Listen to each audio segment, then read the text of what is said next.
Mayat di toilet Masjid Rujak Indonesia seperti apa?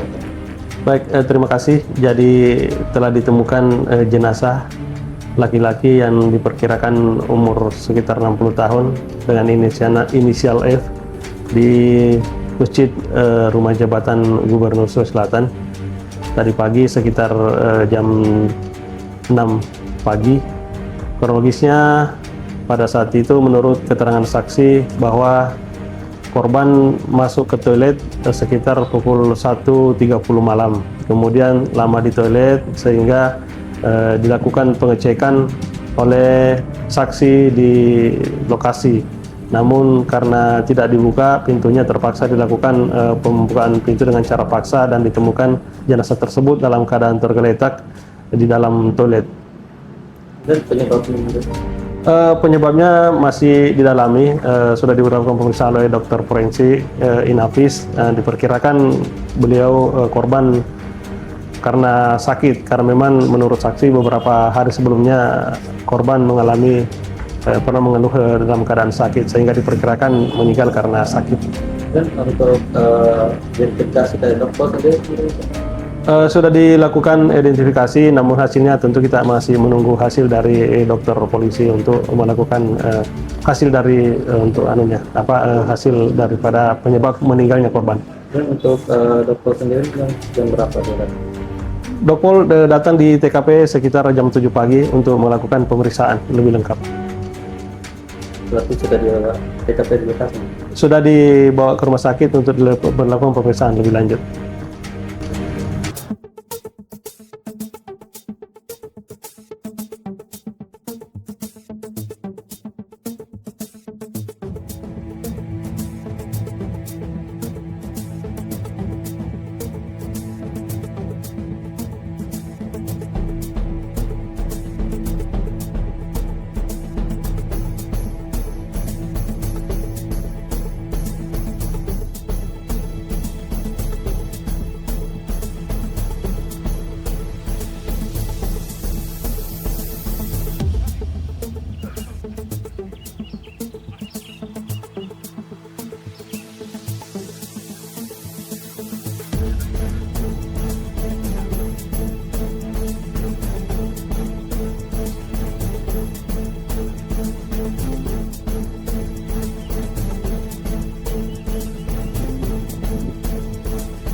di tanggal 24 Juli 2026, jajaran Direktorat Kriminal Khusus dan Polres Rohil berhasil mengungkap 2 perkara. Nanti selebihnya akan dijelaskan oleh Dirkrimsus. Yang pertama adalah seluas 115,21 hektar. Yang kedua adalah seluas 3 hektar yang merupakan lahan mangrove yang sengaja dirusak untuk kepentingan pribadi. Kita ketahui bahwa mangrove ini adalah menjadi perhatian kita bersama, bukan karena luas yang tadi saya sampaikan, luas lahan yang dirusak, tetapi juga dengan melakukan pengerusakan mangrove ini ada dampak ekologisnya, karena mangrove adalah benteng alami pesisir. Mangrove adalah habitat berbagai satwa, kemudian juga pelindung masyarakat dari abrasi, sekaligus penyerap karbon yang sangat penting.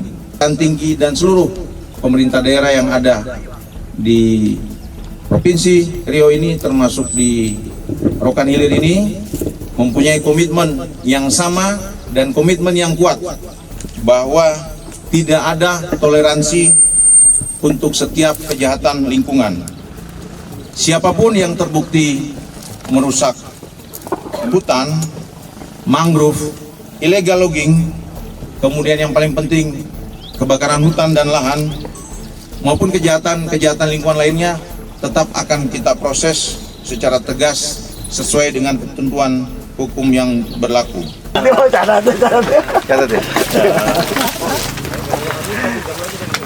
Dia udah siap. Media.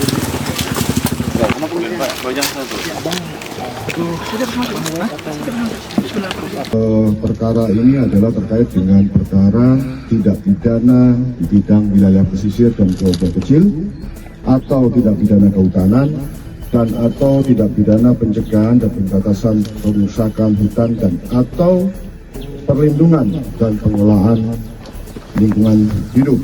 Pertama LP nomor 162 ini ditangani oleh Polres Rohil, kemudian LP nomor 5 ditangani oleh Direktorat Reserse Kriminal Khusus. Untuk TKP ada 2. Yang pertama TKP di Dusun SK1 RT 02 RW 010 Teluk Biai, Kecamatan Kubu, Kabupaten Rohil, dengan luas 3 hektar. Ini diungkap pada tanggal 17 Mei 2026. Untuk TKP yang kedua berada di Jalan Dusun Batang Kupau, Sungai Siakap Kecil, dan Dusun Indah Lestari, Kepenghuluan Pasir Limo Kapas, Kecamatan Pasir Limo Kapas, Kabupaten Rohil, dengan luas total 115,21 hektar. Kemudian dari TKP pertama, penyidik telah menetapkan saudara AF sebagai tersangka. Selanjutnya, untuk TKP kedua diketahui di tanggal 26 Juni 2026. Kemudian kami akhirnya menetapkan saudara SA sebagai tersangka untuk pembukaan lahan mangrove seluas 115 hektar. Saudara SA ini kami amankan di daerah Matraman, Jakarta Timur pada minggu lalu, dan sekarang sudah kami amankan dan kita ditahan di Polda Riau. Kemudian terkait dengan modus operandi, para tersangka menduduki kawasan hutan dengan cara merusak tanaman mangrove menggunakan alat berat berjenis ekskavator, yaitu merek Hitachi, yaitu pada TKP pertama seluas 3 hektar dan TKP kedua seluas 115 hektar. Kemudian saksi yang sudah kami periksa sebanyak 12 orang, ditambah lagi ahli, kita menggunakan ahli dari Kementerian Kehutanan ada 2 orang, ditambah lagi ahli tanah dan lingkungan yaitu Dr. Basuki Wasis, dan ahli perlindungan kehutanan Profesor Dr. Bambang Hero. Untuk barang bukti yang kami sita, 1 unit alat berat jenis ekskavator merek Hitachi 110 mf tahun 2012 warna orange. Kemudian 1 unit alat berat ekskavator merek Hitachi warna oranye seri 138 MF. Pasal 73 Undang-Undang Nomor 27 Tahun 2007 tentang pengelolaan wilayah pesisir dan pulau-pulau kecil. Ini tersangka diancam dengan penjara paling singkat 2 tahun dan paling lama 10 tahun dan denda paling sedikit 2 miliar dan paling banyak 10 miliar. Undang-undang yang kedua, kami menerapkan dengan pasal 78 junto pasal 50 Undang-Undang Nomor 41 tentang Kehutanan. Ancamannya adalah paling lama 10 tahun dan denda paling banyak 7,5 miliar. Kemudian undang-undang yang ketiga, kami menerapkan pasal 92 ayat 1 junto pasal 17 Undang-Undang Nomor 18 Tahun 2013 tentang pencegahan dan pemberantasan perusakan hutan. Ancamannya adalah paling singkat 3 tahun dan paling lama 10 tahun dan denda paling sedikit 500 juta dan paling banyak 5 miliar. Bang, mundur lagi bang, mau ambil bapak lewat.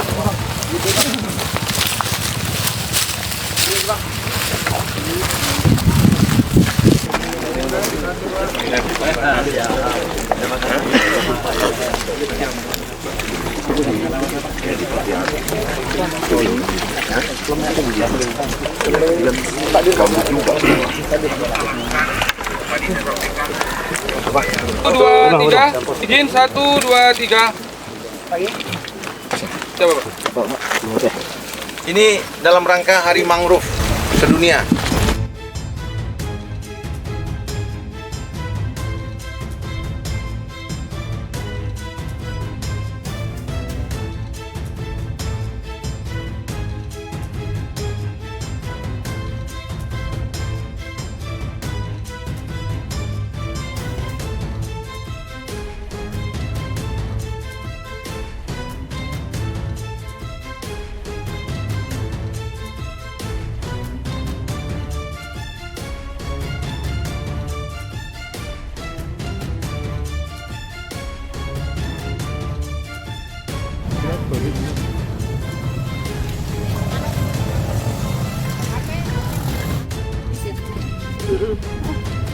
Dia apa? Baik. Passwordnya apa passwordnya? Ya, yang ada cari, yuk. Ya, set passwordnya.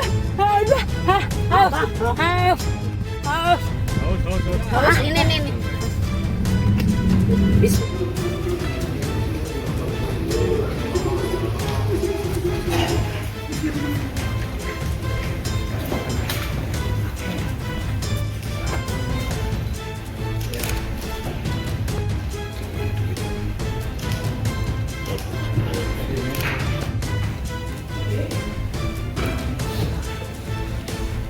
Lokasi di sebuah rumah di desa Kelapa Sawit, Kecamatan Kalimantan.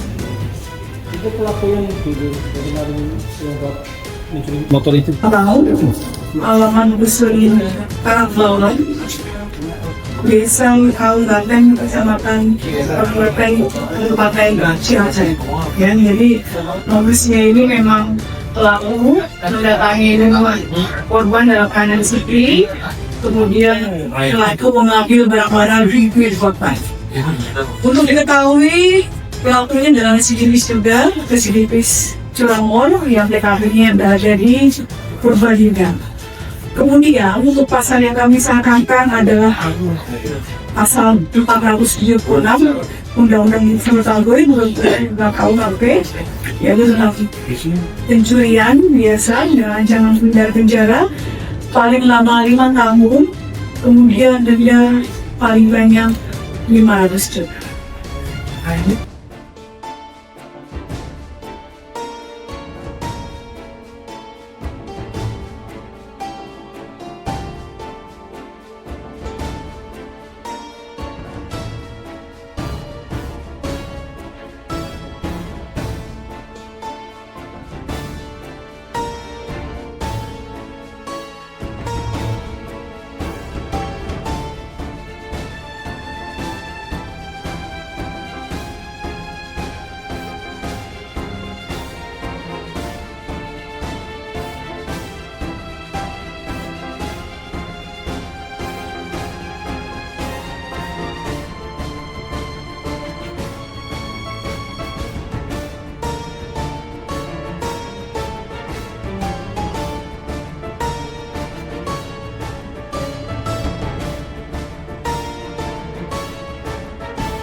terkait dengan pemberitaan viral ada event lari yang diadakan di Bali, yaitu Bali Silent Disco beberapa waktu yang lalu, bahwa dari pihak imigrasi sudah mengidentifikasi warga negara asing yang terlibat.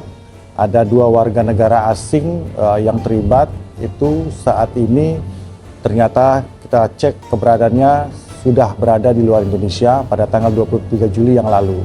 Dan apa yang kami lakukan? Kami lakukan pertama kali adalah melakukan penangkalan, sehingga oleh karena itu orang asing tersebut, 2 WNA tersebut tidak bisa lagi masuk ke Indonesia. Itu yang pertama. Kedua, kami sudah memerintahkan kepada jajaran imigrasi Bali untuk mengusut lebih lanjut. Bentuk pengusutnya seperti apa? Untuk melihat siapa sponsor atau penjaminnya. Yang kedua juga untuk melihat event organizer-nya ini siapa. Apabila ada event organizer-nya dari pihak asing, maka oleh karena itu perbuatan tersebut tidak dibenarkan secara hukum keimigrasian. Dan oleh karena itu apabila di kemudian hari nanti kami mendapatkan fakta-fakta yang menunjukkan adanya pelanggaran administrasi keimigrasian atau pidana keimigrasian, maka kami akan tindak tegas. Pesan kami jelas bahwa kami melihat bahwa event tersebut dengan mengenyampingkan warga negara Indonesia yang tidak bisa ikut adalah bentuk adanya negara dalam negara. Ini tidak boleh terjadi. Gak sempet baca? Dengerin aja, klik icon text to speech di okezone.com.